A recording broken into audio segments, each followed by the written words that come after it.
What's up, fight fans, and welcome back to another Vegas Odds Breakdown. I'm your host, the fight analyst, Gary Curran. With me, as always, is my man, Joe Danger himself, Jesse Hobson. What's up, man? How's it going? You might as well just call me the monkey god, the money god, because Yes. I am three parlays in a row. As far as the bets go for these like little smaller shows, I guess anything outside of the UFC, I am the king. You are. You've been killing it. I mean, and if you look at the last two videos we did one championship and we did LFA as well. LFA. Crushed everything. We hit everything. I even also hit a plus 200 underdog that I gave out on one championship. Just pat myself on the back for that one. But anyways. Lee Bevins. Like that girl literally took a punch to the stomach. She's like, yo, I'm done. You know what, guys? I'm done. Call it off. I'm out of here. Goodbye. Easiest cash of the card. Oh yeah, that was beautiful, and somehow an underdog. Beautiful play there, sir. Beautiful play. I gotta give that to you. So beautiful. I learned from the best. Thank you. Well, thank you. I appreciate it. So on tap for this week, we got Bellator 287 live in Milan, Italy. They are in Italy, so we're gonna get a lot of international fighters. Somehow, there's not a single Italian fighter on the main card, which doesn't make a lot of sense. But there we are. Yeah, we got England, we got Ireland, we got France, but they say F you to Italy for some odd reason. Very weird, but yeah. So we got a 4-fight main card to break down for you guys.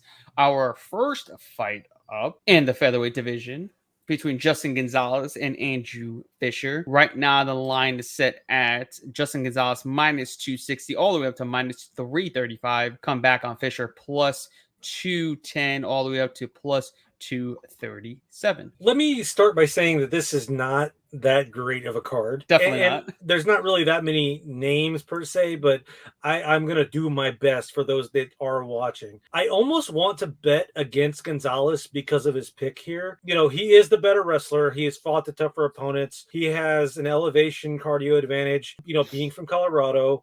And if Pico couldn't finish him, I just don't see Fisher being able to do so either. I assume Gonzalez gets the finish, but it's hard to bet anyone that has gone to a split decision in 2 of their last 3.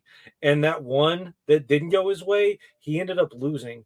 I like Gonzalez by KO, but yeah, I might just watch this one, aka not tune in for this one. You know, on paper, Justin Gonzalez definitely should win this fight. He's the younger of the two by 6 years. Fought the far better competition in like just the way he fights. I mean, he's got good movement, decent stand-up, decent grappling.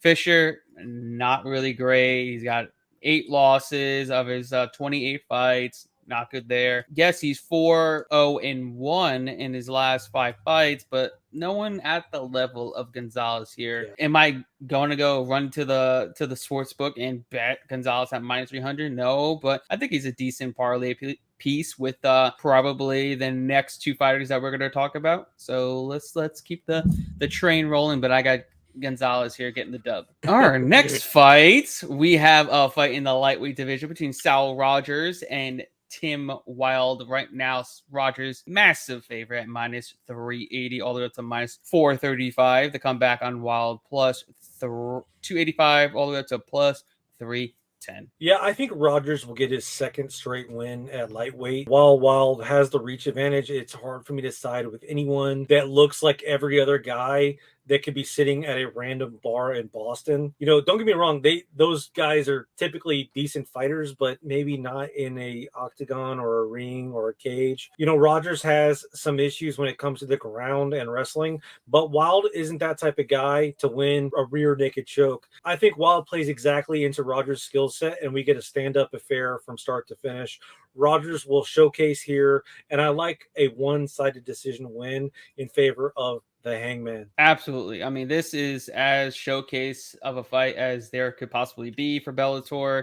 This is one of 2 showcase fights on this main card. They want Rogers to look good. They want Rogers to be another contender in the lightweight division. Yes, he's alternated wins and losses, but this is a fight where he finally breaks that hump and gets 2 wins in a row. He's definitely fought the better competition. He's just in the better shape right now. He's arguably in his prime. He's only 32 years old versus Wild, who's 35 years old. Yeah, I think everything's going his way. Give me Rogers. Like I said, not the best price at minus 400, but a decent parlay piece with Justin Gonzalez back there. Moving on, we got our fight in the co-main event in the middleweight division between Fabian Edwards and fucking Charlie Ward. I can't believe this fight is even remotely on this card. Charlie Ward, 41 years old. Fabian Edwards, 29, and here we are as their co-main event in Italy. Right now, the line is minus 540 for Fabian Edwards, and the comeback on Charlie Ward plus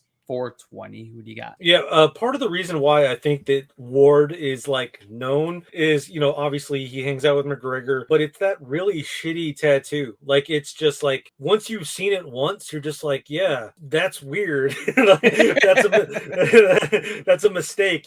I will say this: it is pretty crazy to see Ward in there still. Like you mentioned, he is 41 years old. He definitely lives up to his nickname, Relentless. He's a decent competitor, but Bellator is hoping that they can capitalize on the newfound popularity of the Edwards name and gift Fabian another win. He looks solid against Machida, another Asian fighter. But seriously, how do you go from knocking out Machida to fighting Charlie Ward? I assume Edwards, boxing for the entirety of the fight. Ward will probably get frustrated and attempt to wrestle, because of which we'll burn some clock and we'll probably get another decisive decision. I know a lot of people are betting on Edwards getting him out of there, but Ward's is old, but he's still fairly tough. And if he does drag his feet like I know he will, we might be seeing a decision here. Definitely not a fight that I'm looking forward to whatsoever.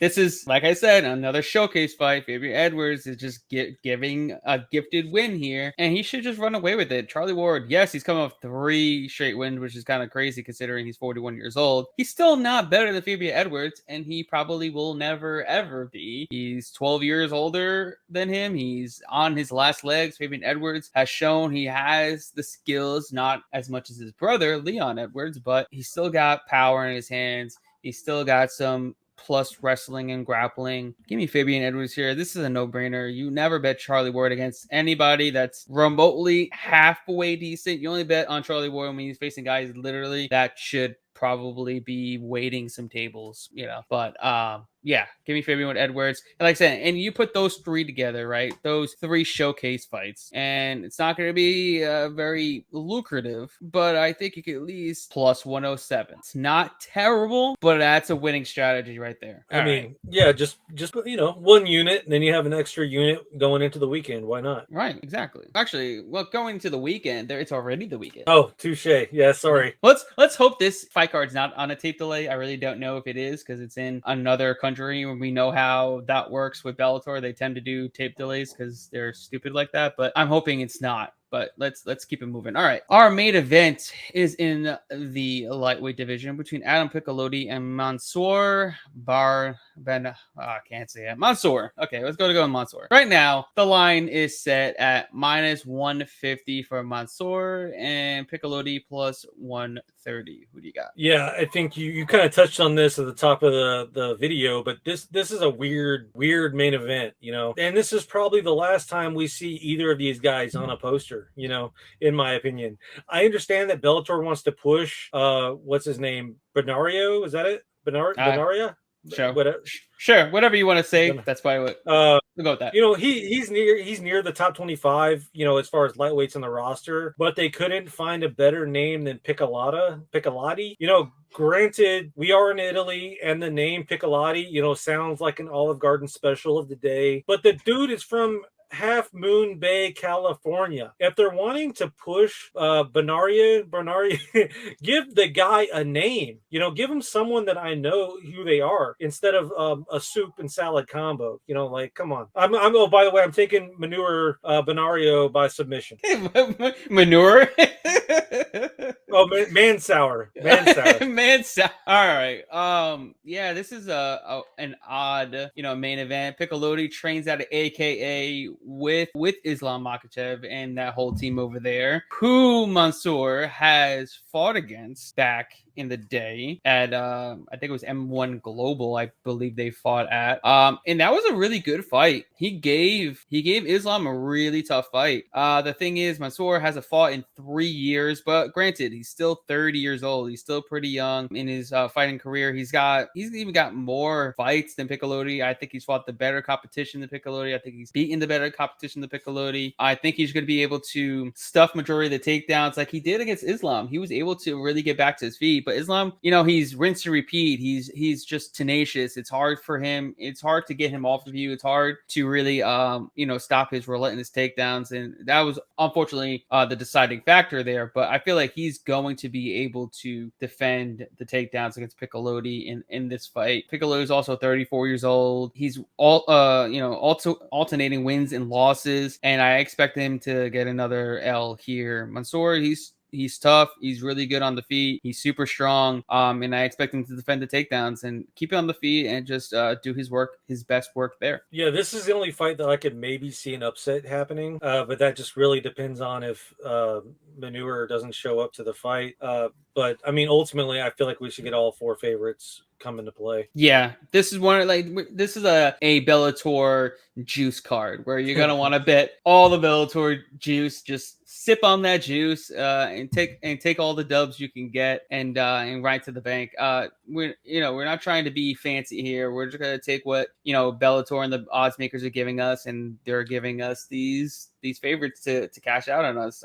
We're not going to give you guys dogs if we don't think the dogs are going to win. Sorry, guys. It's not going to happen. So yeah, Mansour gets the job done. And we're going to go and hopefully go undefeated again. That'll make it 3 back-to-back cards where we go undefeated. I think I'm only going to play the first 3 in a parlay. I'm probably going to stay out of the main event just to be safe. I mean, it's plus money. Why not? And then, I might do a second one with all 4, but I think my public play of the day would be the first 3. I like that. And like I said, plus 107. If you get even money on those 3, I think that's the way to go. Those are all showcase fights. I'm telling you guys, those are showcase fights. And I fully expect those 3 juice heads to get the job done for us. Let's go. All right. So that's what we got for you guys for this week's Vegas Odds breakdown. But guys, please head over to the Vegas Odds YouTube channel and like this video, subscribe, comment. We want to hear all your comments. You can troll us all you want. Keep it coming. We will comment back. We love to talk to you guys. So we will see you guys next week for more breakdowns and more money into your